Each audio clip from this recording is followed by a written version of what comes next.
Glenn.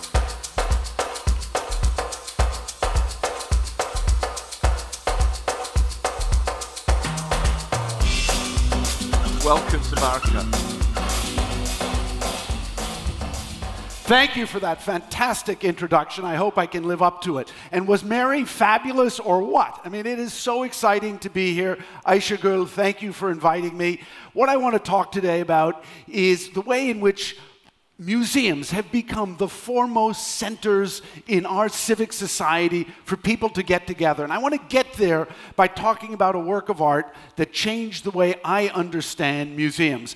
It's a work of art by a young Slovak artist named Roman Andak, and it's called Measuring Your Universe. And it takes a really simple idea that maybe some of you are familiar with, and that I remember from my childhood, which is every year on my birthday, my parents would stand me up against the kitchen door and scribe a line in the door to mark how tall I was that year. Year over year, I discovered that I grew. So Roman took that idea and he brought it into the space of the museum. What he did was to have a couple of assistants who stood in an empty gallery and invited anyone who walked in the gallery to have their height measured on the wall and their name and the date inscribed on the wall. So it's a very simple exercise. In fact, it's so simple you could ask yourself, where is the art? Well, the art lies in the fact that this work comes alive because of everyone who visits the museum and walks into the gallery. So that after a little while, you begin to have more and more lines on the wall as more and more people enter the space and participate in this. And eventually, you get this extraordinary rush of lines that documents the thousands of people who will have visited the museum over the period of time this work is up. But what is transformative about this is that the work of art is the people. It's everyone who visits the museum.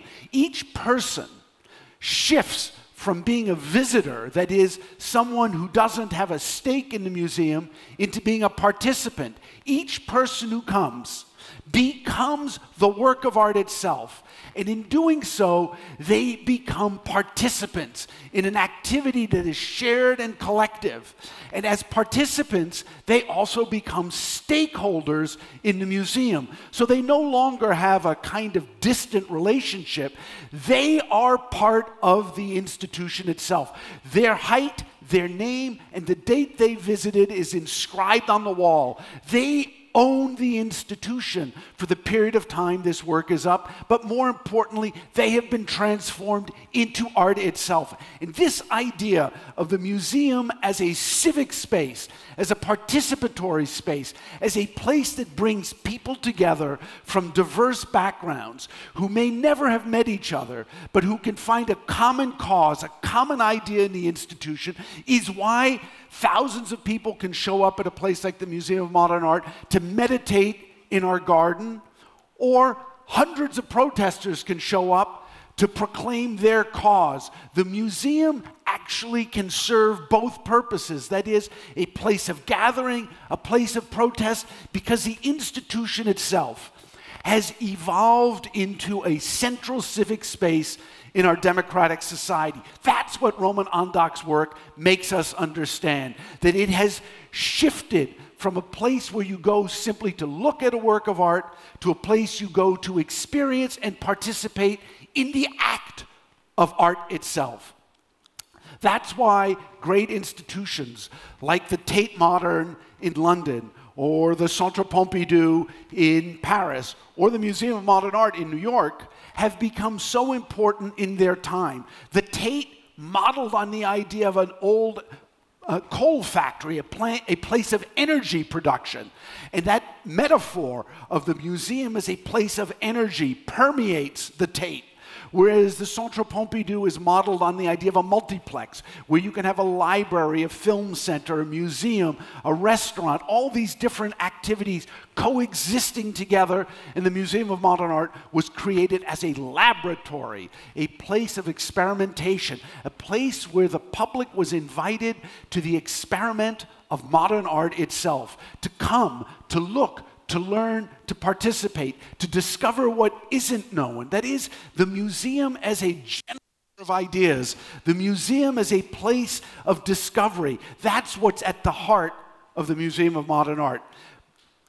But London, Paris, New York are not the only places that generate this kind of thinking. The network of museums that constitutes Istanbul, one of my favorite cities in the world, do the same thing. I was yesterday at Arter, the newly opened museum, and it is absolutely extraordinary. It's not only a beautiful place, it's a place where you feel art deep inside you.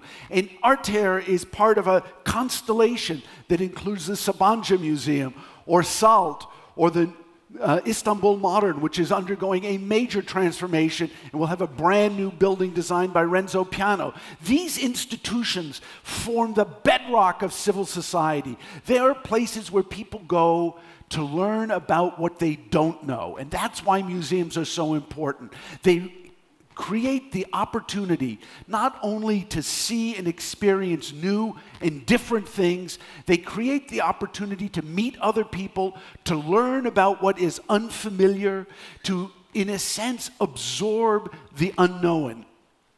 So when I come to Istanbul, what I experience is this extraordinary opportunity to see art by artists I'm unfamiliar with, to meet artists that I don't know, to be inspired by them. This is what a cultural center does, and Istanbul, especially with its biennial, and I show you a picture from the recently closed biennial, Istanbul is one of the foremost places in the world to learn about art, to experience art, to see art, and to actually understand the power of artists to change the way we see and think about the world. But in order for a museum to stay on top of this, especially a museum of modern or contemporary art, it has to change all the time. You can't stand still. And so at a place like the Museum of Modern Art, where in 2004 we completed a major renovation, an expansion by the Japanese architect Yoshio Taniguchi, and created a brand new museum for ourselves, that was 15 years ago. Today, we've just opened an entirely new museum again. We've become that laboratory. We reinvented ourselves. We rethought what was required. And what do we need today? What does an institution in New York or in Istanbul or in Paris need? It needs to create the friction and the energy of bringing different ideas, different artists, different cultures together. So you can see here in this fantastic picture one of the great new juxtapositions at the museum.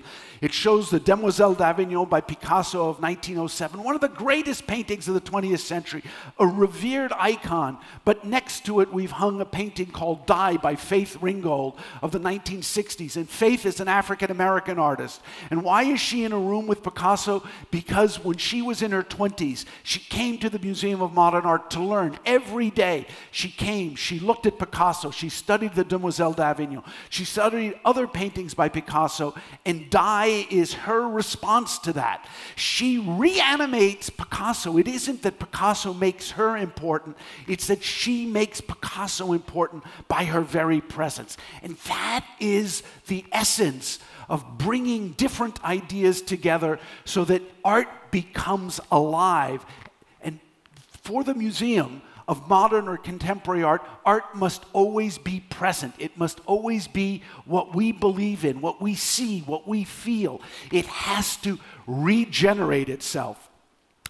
Here's another example of how we went about doing this. We asked Amy Silman, an amazing artist in New York, to just explore our reserves, to go inside storage and pick out anything she wanted and to make her own installation. And of course what she found was the shape of shapes. She's an artist, so she wasn't worried about art history. She was only interested in what things looked like, how they felt, how they weighed, their tactile touch. So she created an installation that brought sculpture together with paintings, painting together with drawings, drawings together with photography, all in this incredible rich mix that no curator would have ever done. Only an artist could see and understand the potential of mixing all of this material together in different ways. And so she made each object come alive, but more importantly, she introduced the public to a range of art they would otherwise never have seen. And I think one of the most important things about museums as civic centers is not only their capacity to bring people together, to create common experiences for those who might have very different, even contradictory backgrounds. It is also the ability to introduce new art to a whole population. And so every time I come to Istanbul, I do the galleries, I spend time in the biennial when I'm here, and I discover artists. And here's a fantastic work by Aslı Kavasolu. I probably haven't pronounced her name correctly, but many of you will know who I mean. It's a work called Red Red that explores the tension between Armenia and Turkey, two countries that live side by side. And this work now is an integral part of the collection and part of the Museum of Modern Art, like many other Turkish artists, because we believe that we need to bring what we see around the world to New York, just as what is in New York needs to be shared with what is around the world. And this ability to bring different people together, different artists together, different voices together, is what I mean by a civic center, a place of animation and discovery, a place embedded in our society. That's why Istanbul is so interesting to me, because these new institutions here, like the Istanbul Modern and SALT and Arter and the Sabancı Museum, are the glue that holds the fabric of society together. And when this works, you were able to experience something unique and different. So at a museum, it has to function on many different levels. It has to function on the level of the general public, so that people can come together in a large central space, perhaps, or in a big gallery, or in a major exhibition, and they can come together in the hundreds, maybe even in the thousands, and share that common experience. But a great museum must also be able to get granular. It has to provide the small, intimate opportunity to be alone with a work of art, or almost alone with a work of art. Here, looking at Monet's Great Water Lilies, one of the most important works in our collection at the Museum of Modern Art, a kind of panoramic vision of a garden that Monet painted over and over again in his old age. And here you can be absorbed in it, you can live in it, you can feel it, but you can also do that next to a friend, or next to an acquaintance, or even next to someone you've never met. And this bringing together of different people, of different faces, is why coming to a museum is so exciting and important. And when it gets down to the singular, it's absolutely extraordinary. This is one of my favorite moments in the museum. It happened about 10 years ago. We had an exhibition of a great artist named Ólafur Eliasson. He did this piece in our central atrium, a big, vast space. And all he did was to take a long wire, and on the bottom of the wire to hang a fan. And the fan just went around and around and around and around. And many people didn't understand it as a work of art. They stared at it and they thought, what is this thing that's just flying around our atrium? And one day I was down there, and this young boy came in all by himself. His parents were standing on the side. And he saw that fan and he jumped for joy.